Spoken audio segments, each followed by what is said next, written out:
और मेरी पुरानी आदत है जहाँ मैं सक्सेस को ज़्यादा सेलिब्रेट करने की मेरी कभी आदत नहीं रही है। तो अब मुझे बस खुशी है कि ऐसा समय आ गया है हिंदी सिनेमा में जहाँ ऐसी कहानियाँ लिखी जा रही हैं, बन रही हैं। I don't want to let this गो।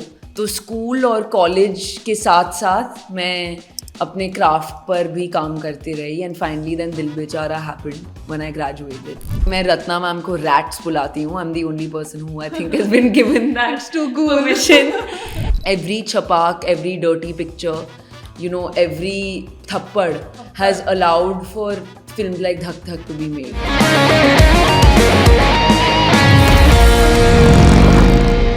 अब टाइम बदल गया, फिल्में बदल गई, सिनेमा बदल गया और फिल्में बनाने का तरीका भी बदल गया। इनफैक्ट ऑडियंस का टेस्ट भी बदल गया और इसी को ध्यान में रखते हुए हमें एक चीज़ बदल लेनी चाहिए कि कोई फिल्म हिट कराने के लिए ना मेल एक्टर्स की अब ज़रूरत नहीं है, क्योंकि गर्ल्स काफ़ी हैं। और ये बात रॉन्ग प्रूव कर दिया है हमारी धक धक गर्ल्स ने। और उनमें से एक गर्ल आज मेरे साथ है जिनका नाम है Sanjana Sanghi. Welcome to Filmibeat Sanjana. Thank you so much. I love that intro.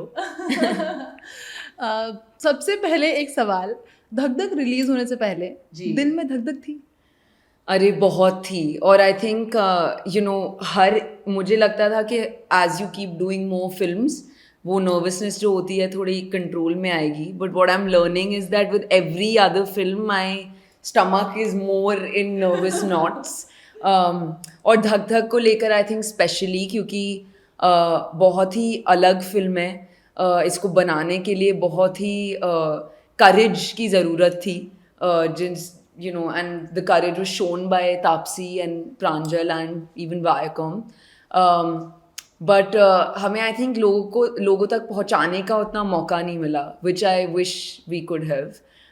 But now the film on its own merit is speaking, and so that's nice. And it's doing great. It is, yeah. तो how did you celebrate the success? क्योंकि ये बहुत बड़ा सवाल है।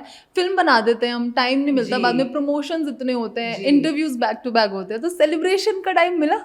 अभी तक तो बिल्कुल भी नहीं मिला, क्योंकि मैं आपसे करीब रिलीज के 4-5 दिन बाद बात कर रही हूँ। एंड धक धक के साथ हुआ ये है कि from the first day that it release and when we got these amazing reviews, the word of mouth picked up in such a way that ऐसे लग रहा है कि अब मोमेंटम हर रोज बिल्ड होते जा रहा है और बिल्ड होते जा रहा है। तो I haven't had a moment to sit down and soak it in yet.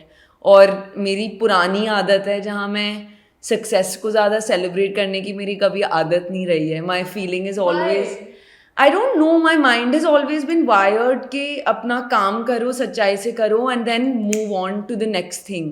क्योंकि यू नो फिल्मों में वो सक्सेसफुल हो सकती हैं या sometimes they are not accepted well, and if you take either too seriously it can affect you a lot as an actor. And Ranbir always used to tell me this when we used to be even shooting for Rockstar, and I've seen him cope very well with both.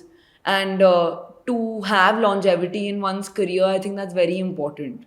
So I'm trying to build that for myself also. आपने हमेशा सोचा था कि actress ही बनना है? मतलब हमने तो रॉकस्टार में जब देखा था मैडी को, दो आई लव दैट कैरेक्टर, मुझे वो सुशांत सिंह राजपूत के साथ आपका कैरेक्टर भी काफ़ी पसंद आया था। बट धक धक के अंदर आप बिल्कुल एक अलग डिफरेंट रोल में हो, तो ये मतलब ऐसे ही एक्ट्रेस बनने वाला सपना हमेशा से था या फिर किसी चीज़ ने आपको इंस्पायर किया? मेरा एक्चुअली एक्टर बनने का सपना, if I am honest with you, नहीं था, क्योंकि मैं दिल्ली की लड़की हूँ। मैं एक रेगुलर मिडिल क्लास फैमिली से हूँ और फिल्मों में एक अपनी जगह बनाना never seemed like a possibility, you know, क्योंकि हमेशा एक बहुत डिस्टेंट ड्रीम लगता था।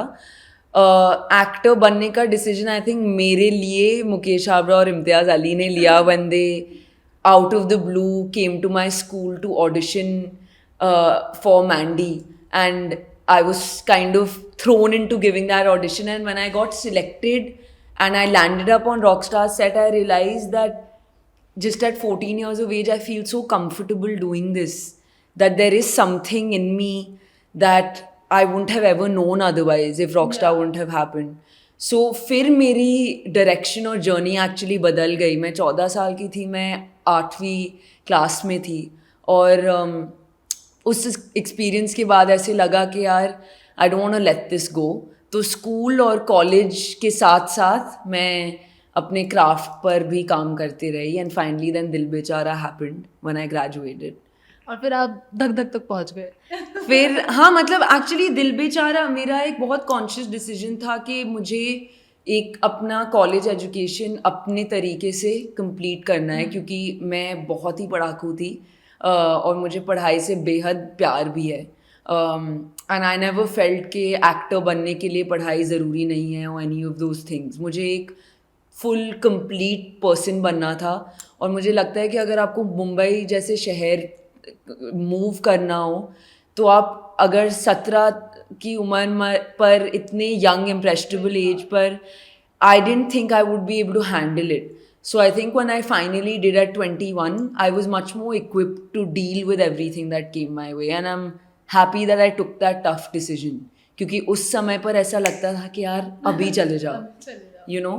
तो बिकॉज वो मुंबई का चार्म वो आपको अट्रैक्ट करता है, वो लाइट बिल्कुल. और फॉर मी पर्सनली रॉकस्टार के बाद इतनी अपॉर्चुनिटीज़ आने लग गई मेरे तरफ, you know. मेरी मॉम का फ़ोन बजते रहता था कभी किसी एड के लिए, कभी किसी साउथ फिल्म के लिए. तो it took a lot of control to be like let's wait it out and let's do it at the right time. आपका इस फिल्म में किरदार मंजरी बहुत एक उनके लिए एक फ्रीडम की डेफिनेशन अलग है जी. क्या उनका कैरेक्टर संजना से सिमिलर है? I think you know her character में, हर किरदार में कुछ एक आध ऐसी क्वालिटीज़ होती हैं जो आपके इमोशनल कोर से रेजोनेट करती हैं. पर मंजरी की दुनिया वो मथुरा की है, वो एक स्मॉल टाउन गर्ल है, वो ओवर प्रोटेक्टेड रही है, उसने दुनिया नहीं देखी है. संजना की ज़िंदगी काफ़ी अलग रही है क्योंकि मैं बहुत कम उम्र से मैंने काम करना शुरू कर दिया था और बहुत कुछ ऑलरेडी देख लिया है. तो ऐसे कंपैरिजन करें तो आई कैन से कि कुछ सिमिलर नहीं था. पर मंजरी और मैं दोनों we both wear rose tinted glasses and see the world. मुझे भी लोगों की अच्छाई में और चीज़ों की अच्छाई में फेथ रखना पसंद है and that Manjari and I share in common.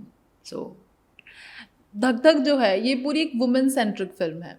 तो मतलब ये जैसा मैंने अपने इंट्रो में भी कहा कि एक मिथ है कि फिल्म्स के अंदर बड़े मेल एक्टर्स होंगे. जैसा बॉलीवुड में ऐसा भी है कि मेल एक्टर्स और फीमेल एक्टर्स के जो पे चेक्स होते हैं वो भी काफ़ी मतलब डिफरेंट होते हैं एक दूसरे से. तो ऐसा है कि बॉलीवुड की फिल्म में अगर कोई होगी तो यार उसमें मेल एक्टर का होना ज़रूरी है तभी वो हिट होगी. ये तो आपने कर दिया अब रॉन्ग. तो what do you think on this, इस मिथ के बारे में? आई थिंक ये ऐसा कोई धक धक बनाने का या अब उसके सक्सेस का ऐसा कोई पॉइंट प्रूव करने का बिल्कुल भी हमारा आई डोंट थिंक इंटेंशन थी. एक सोसाइटी का स्ट्रक्चर ऐसे रहा है जहाँ हम एक पेट्रियार्कल सोसाइटी में जीते हैं, तो उसको एक्सेप्ट करना फर्स्टली बहुत इम्पॉर्टेंट है. पर अगर लोगों को धक धक जैसी कहानियों देखने का डिज़ायर नहीं होता तो पहली बात वो एक इतने लेवल पर सैंक्शन ही नहीं होती. हम जो डिमांड आती है हम उस सप्लाई को काइंड ऑफ केटर करते हैं क्योंकि ultimately film making is a business. तो अब मुझे बस खुशी है कि ऐसा समय आ गया है हिंदी सिनेमा में जहाँ ऐसी कहानियाँ लिखी जा रही हैं, बन रही हैं और एक्टर रत्ना पाठक शाह और दिया मिर्ज़ा के दर्जे के एक्टर्स उनमें पार्टिसिपेट करना चाहते हैं. I think that is the victory. Also audience भी उनको पसंद कर रहे हैं. बिल्कुल. I think that if we had a bigger say a big male actor maybe 1 crore more people might have known about Dhak Dhak. Yeah. I feel that we didn't get a chance to scream it out loud कि हमारी picture आ रही है and we're very proud of it. Yeah. अब वो अपने खुद के merit पर एक नई जिंदगी जी रही है and hopefully that adventure lasts very long. पर एक ये societal bend है और I think Vidya Balan, Taapsee Pannu, Deepika, all of these actors have fought this fight for me and younger female actors like me. Every chapak, every dirty picture, every thappad has allowed for films like Dhak Dhak to be made. तो उनको बहुत credit जाता है. Okay, आपके साथ इस film में काफ़ी सीनियर एक्टर्स हैं, रत्ना पाठक, दिया मिर्ज़ा, फातिमा सन्नाशिक तो आई थिंक आपके जी। साथ ही हैं। एक एक चीज़ इन सब की जो आपने इनसे सीखी हो, और इनकी कोई ऐसी याद जो आपको हमेशा याद रहेगी, बहुत फ़नी, कि हाँ जब भी कुछ ऐसा होगा धक धक याद करोगे तो उस याद को याद करोगे। आई थिंक बहुत सारी, क्योंकि मैं रत्ना मैम को रैट्स बुलाती हूँ. I am the only person who I think has been given that It's too cool. permission. And rats was honestly, for me, I say this out loud everywhere I go. One of my biggest return gifts, packed in a beautiful box from Dhak Dhak, is Ratna Pathak Shah. Today, the fact that I can call her at any given time to just share my excitement, my confusions, my indecisions is a huge gift. And my coolest memory with her, I think, outrightly would be जब हम लद्दाख में एक लामायूरू करके जगह है, बहुत ही सुंदर जगह है, और हमारा होटल इंडिस रिवर के अलोंग था, और हमारे कमरों की balcony would overlook the Indus river with the beautiful mountains in the backdrop. और हर सुबह जब we used to wake up before shoot, rats would come out in her balcony, I would come out in my balcony with our cups of chai, and we would look at each other, you know, from our balconies and have the most special conversations. I still remember the smell in the air during that Too time. beautiful. It's too pretty. And so that is my favorite memory with her. And with Diya and I both are representatives of the United Nations. हम दोनों you know, अलग type का काम करते हैं, पर उस zone में करते हैं. And she is been my inspiration since I was a little girl, because to become an actor and to use your influence for societal good is not something everyone does, and it takes a lot of dedication and a lot of time, and we are on a journey together, and I think Diya and I are yet to do many things together. So Okay.